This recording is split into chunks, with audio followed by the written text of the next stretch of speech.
Alors aujourd'hui, à l'heure de la bonne nouvelle, notre thème, c'est l'Évangile de la victoire ou encore l'Évangile tout accompli, de l'œuvre complètement accomplie. Ce thème dérive d'une parole que Jésus a prononcée lorsqu'il était sur la croix, une de ses toutes dernières paroles, où il a dit « Tout est accompli », puis il a rendu l'Esprit. Qu'est-ce que ça signifiait que tout est accompli? Comment est-ce qu'on peut interpréter cette parole? Est-ce qu'elle peut avoir un effet dans notre vie, cette parole? Je me rappelle d'avoir entendu un jour un prédicateur, un Européen qui avait visité le Québec et qui était en train de nous parler justement de la grâce. Et pour illustrer son message, il nous avait dit que quelque temps auparavant, il avait hérité de sa sœur qui était décédée des meubles en bois, de très beaux meubles. Par contre, les meubles étaient un peu vieillots, puis ils devaient être rénovés. Donc, notre ami a commencé à défaire les meubles par pièces, a commencé à les sabler, les vernir. Il a travaillé très fort et pendant des semaines pour rénover ces meubles-là. Et quand il avait fini, lorsqu'il avait donné la dernière couche de teinture et qu'il avait donné la dernière couche de vernis, c'était impeccable, c'était très beau. Il y avait son fils qui l'avait vu travailler pendant toutes ces semaines, travailler dur, et son fils qui aimait son père a voulu lui donner un coup de main. Il savait qu'il s'était servi de ses instruments, alors il a pris la sableuse et puis il est allé sur la table, sabler la table, et finalement, il a complètement abîmé ce que son père avait fait. Et ce prédicateur de nous dire, comme application, l'œuvre accomplie de Christ, on ne peut rien y ajouter. Quoi que ce soit qu'on va y ajouter va dénaturer cette œuvre parfaitement accomplie. Quand Jésus dit « tout est accompli », évidemment, dans notre langue en français, c'est trois mots. Tout est accompli. Mais dans le texte original grec du Nouveau Testament, c'est juste un mot qui est là. Et c'est le mot « tétélestai ». Et ce mot a été retrouvé par des archéologues qui ont fait des fouilles et des recherches au Moyen-Orient. Ils ont découvert que ce mot-là apparaissait sur des factures, des transactions économiques, ou qui signifiait que ce que la personne avait acheté, elle avait complètement et définitivement payé. Elle n'avait plus rien à y ajouter. Tétélestai, c'est ce que ça veut dire. Et quand Jésus était sur la croix, le fait qu'il a dit « tout est accompli », c'est pour qu'on réalise vraiment que nous n'avons rien à faire, que nous ne pouvons rien ajouter à l'œuvre que Jésus a accomplie. Tout ce qui devait être fait pour que moi je sois sauvé, pour que mes péchés soient pardonnés, pour que j'aie la possibilité de réintégrer une relation avec Dieu, pour que lorsque je vais mourir, le ciel me soit ouvert, tout cela, Jésus l'a accompli sur la croix, une fois pour toutes, en mourant sur cette croix, il y a 2000 ans. Et tout ce que nous avons à faire, finalement, pour en bénéficier, c'est de se confier en cette œuvre.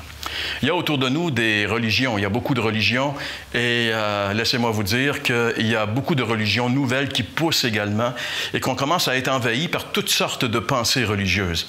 Mais si vous analysez et si vous regardez chacune de ces religions, vous allez constater qu'elles ont tous un point commun. Elles disent toutes la même chose, en réalité. Fais ceci et peut-être que tu seras sauvé.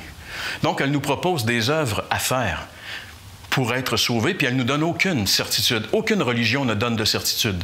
C'est tellement vrai que lorsque quelqu'un meurt, par exemple, dans l'Église catholique, on n'est pas tellement certain qu'il est au ciel, donc on va faire chanter des messes pour que son âme soit libérée d'un endroit hypothétique qu'on appelle, avec un nom assez spécial, le purgatoire, qui veut dire que la personne est en train de purger ses anciens péchés. Ça veut dire que finalement, on ne croit pas que Jésus a parfaitement accompli l'œuvre de la croix sur le calvaire.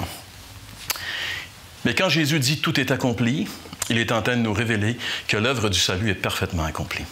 Peut-être que vous vous dites, bien, si Jésus a accompli cette œuvre, si c'est complètement fait, donc je suis sauvé, j'ai la vie éternelle, il n'y a plus rien qui m'empêche d'aller au ciel. Ce n'est pas automatique, ce n'est pas aussi simple. Après avoir accompli cette œuvre, Jésus a envoyé ses disciples avec un message qui est très important pour nous de bien comprendre et de bien saisir. Et ce message que les disciples, les premiers chrétiens avaient à proclamer, le message de la bonne nouvelle, on le retrouve ici dans l'Évangile de Marc, au chapitre 16 et les versets 15 et 16. Puis il leur dit: « Allez par tout le monde et prêchez la bonne nouvelle à toute la création. Celui qui croira et qui sera baptisé sera sauvé, mais celui qui ne croira pas sera condamné. C'est terrible, ce message. Ce message divise en réalité l'humanité en deux clans. Ceux qui croient en Jésus et en son œuvre et qui sont sauvés, et ceux qui ne croient pas et qui sont perdus. Dans lequel de ces deux clans êtes-vous, vous qui écoutez cette émission aujourd'hui?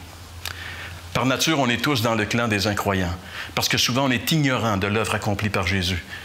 On ne sait pas ce que Jésus a fait, on ne sait pas ce qu'il attend de nous. Tout ce qu'il attend, c'est qu'on puisse se confier entièrement dans l'œuvre accomplie une fois pour toutes. Un jour, les gens lui ont demandé « Qu'est-ce qu'on doit faire pour faire les œuvres de Dieu? » Et Jésus a réduit cette réponse à une seule œuvre.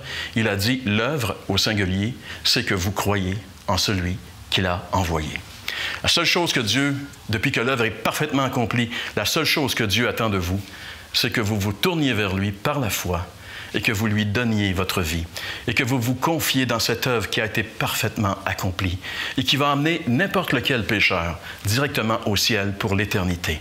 Car Jésus a dit « Je ne mettrai pas dehors celui qui vient à moi. » Qui que vous soyez, quoi que ce soit que vous ayez fait, Jésus vous appelle encore aujourd'hui. Celui qui croit et qui sera baptisé sera sauvé, mais celui qui ne croira pas sera condamné. La décision vous appartient, c'est la décision la plus importante qu'on a à prendre dans notre vie. Et j'espère, je prie, pour que vous preniez la bonne décision.